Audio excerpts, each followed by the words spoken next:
দিনটা ছিল 12 মার্চ বুধবার, আমাদের ম্যারেজ অ্যানিভার্সারির দিন। দেখতে দেখতে 14 বছর কখন যে পেরিয়ে গেল বোঝাই গেল না। হাজব্যান্ড আজকে তাড়াতাড়ি অফিস থেকে ফিরে গেছিল, তাই আজকে আমরা তিনজনে একটু ভালো মতন সাজুগুজু করে এখন ডিনারে যাচ্ছি। আমি আজকে যে ড্রেসটা পরে আছি সেটা একটা পাকিস্তানি স্যুট, এটা গ্লোবাল ভিলেজ থেকে কিনেছিলাম অ্যানিভার্সারি উপলক্ষেই। এদিকে বাবা মায়ের অ্যানিভার্সারি বলে ছেলেও বেশ মাঞ্জা দিয়ে দিয়েছে। না না, আসলে তা নয়, ব্লেজার পরার উপযুক্ত জায়গাও তো চাই। আর ওদের তো এখন বার বৃদ্ধির বয়স, ব্লেজারটা দিন দিন ছোটও হয়ে যাচ্ছে, তাই আমিই বললাম এই ব্লেজারটা ওকে পরার জন্য। আর এই যে এদিকে বরমশাই। আজকে আমরা এসেছি একটা সি ফুড রেস্টুরেন্টে। যে কোনো রেস্টুরেন্টে গেলেই তো চিকেনটাই খাওয়া হয়, তাই চিকেন খেয়ে খেয়ে মুখে ছাতা পড়ে গেছে, তাই ঠিক করা হলো সি ফুড রেস্টুরেন্টেই যাব। আর অনেক দিন ধরেই আমাদের মনেও হচ্ছিল যে কোনো একটা সি ফুড রেস্টুরেন্টে যাই, কিন্তু সে আর সময় হয়ে উঠছিল না। জানেন তো, আমাদের যেরকম ঘুরতে ভালো লাগে তার পাশাপাশি আমাদের বিভিন্ন রেস্টুরেন্ট হপিং করতেও ভালো লাগে। আমার একটা ডায়েরি আছে যেখানে আজ অবধি যত রেস্টুরেন্টে আমরা খেয়েছি সমস্ত রেস্টুরেন্টের নাম সেই ডায়েরিতে আমি লিখে রাখি। আর তার সঙ্গে যে রাজ্য বা যে দেশে আমরা ঘুরতে যাই সেই জায়গাগুলোর নাম আমার ওই ডায়েরিতে লেখা থাকে। এটা আমাদের দুজনেরই একটা হবি বলতে পারেন। কিছু না হোক, জীবন শেষে এই ছোট অভিজ্ঞতাগুলোকে তো সঙ্গে করে নিয়ে যেতে পারবো। আমাদের গত বছরের অ্যানিভার্সারিটা ছিল 13 বছরের, আর কথাই আছে না আনলাকি 13, তো আমাদের জন্য সেরকমই একটা ব্যাপার ছিল। সেই জন্য গত বছরের অ্যানিভার্সারিতে হাজব্যান্ড ছিল দুবাইতে আর আমি আর ছেলে ছিলাম কলকাতাতে, তাই একদমই সেলিব্রেশন সেভাবে করা হয়নি। গতকাল রাত্রি 12টার সময় অ্যানিভার্সারি উপলক্ষে একটা কেকও কাটা হয়েছিল।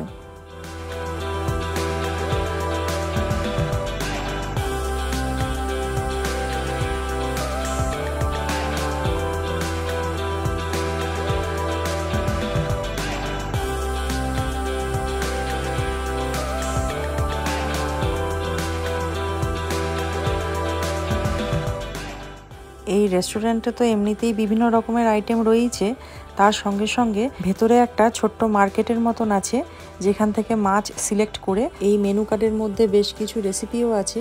সেই পছন্দ মতন রেসিপি ওনাদের জানালে ওই মাছগুলো দিয়ে সেই রেসিপিটা ওনারা বানিয়ে এনে দেবেন। এখন আপাতত কিছু একটা অর্ডার দিই, তারপর ভেতরের মার্কেটে গিয়ে মাছ পছন্দ করব। এই রেস্টুরেন্টটা কিন্তু খুব সুন্দর দেখতে, ভেতরেও বসার জায়গা আছে, তবে আমরা বাইরে বসেছি যাতে এই প্রাকৃতিক দৃশ্যটা একটু উপভোগ করতে পারি। এই রেস্টুরেন্টটা হচ্ছে দুবাই ক্রিকে। এই ক্রিকে কিছুদিন আগে একটা বাঙালি গ্রুপের সঙ্গে আমরা পিকনিকও করতে এসেছিলাম। সকাল দিকে এসেছিলাম, এখন যেহেতু রাত্রি হয়ে গেছে সেজন্য বাইরেটা ঠিকঠাক বোঝা যাচ্ছে না। এখন ব্যাপারটা হচ্ছে কি অর্ডার করা হবে সেটা নিয়ে এখন কল্পনা চলছে, কারণ এক একজনের এক এক রকম চাহিদা, এক এক রকম পছন্দ।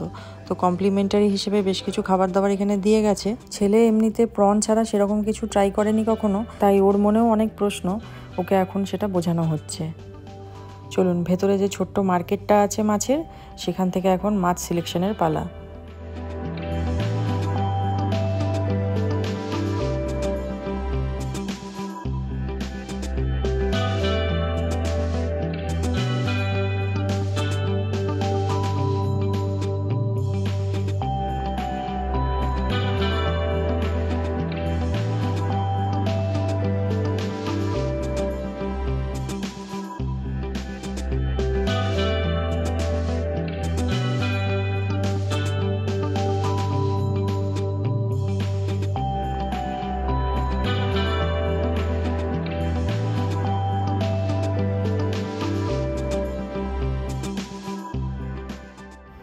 দুটো লবস্টার নিচ্ছি, এটার একটা রেসিপি ওদেরকে বলবো বানানোর জন্য। তবে লবস্টারে একটাই সমস্যা, মাথাটা অনেকখানি বাদ চলে যায়, মাথার ভেতরে কিছুই থাকে না সেরকম। এর সঙ্গে নিলাম 3টে ক্র্যাব। আসলে লবস্টার, ক্র্যাব এগুলো ছেলে সেভাবে খায়নি কখনো।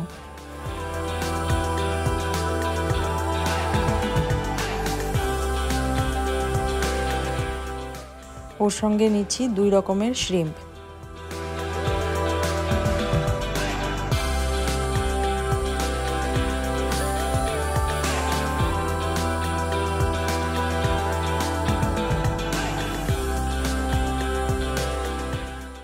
লবস্টার, ক্র্যাব আর 2 রকম শ্রিম্পের জন্য আলাদা আলাদা রেসিপি ঠিক করা হয়েছে। এখন চলে এসেছে আমাদের তিনজনের জন্য 3টে জুস। এই জুসটা অর্ডার দিয়ে ভেতরে গেছিলাম মাছ সিলেক্ট করতে।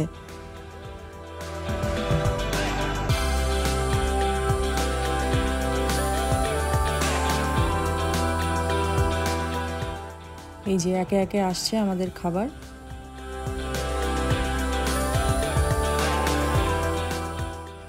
আর এই যে এইদিকে ক্র্যাবগুলো ভাঙার জন্য জাতা দিয়ে গেছে।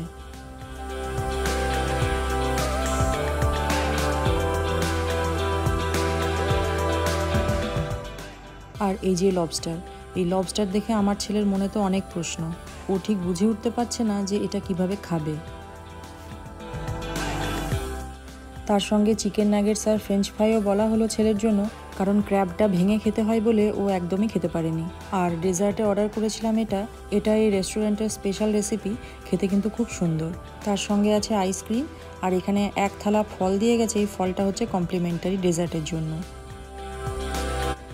যাকগে, ভিডিও তো অনেক হলো, অ্যানিভার্সারি উপলক্ষে কটা ফটো হবে না তাই কি কখনো হয়? আমাদের জীবনের প্রত্যেকটা মুহূর্তকে আমি ভীষণই মূল্যবান বলে মনে করি, তাই সব কিছুকে একসাথে ক্যামেরাবন্দি করে রাখলাম। যাই হোক, আজকের ভিডিওটা তাহলে এখানেই শেষ করছি। কেমন লাগলো অবশ্যই কমেন্ট করে জানাবেন, ভালো লাগলে ছোট্ট একটা লাইক করে দেবেন। দেখা হবে খুব তাড়াতাড়ি পরের আরেকটা নতুন ব্লগে।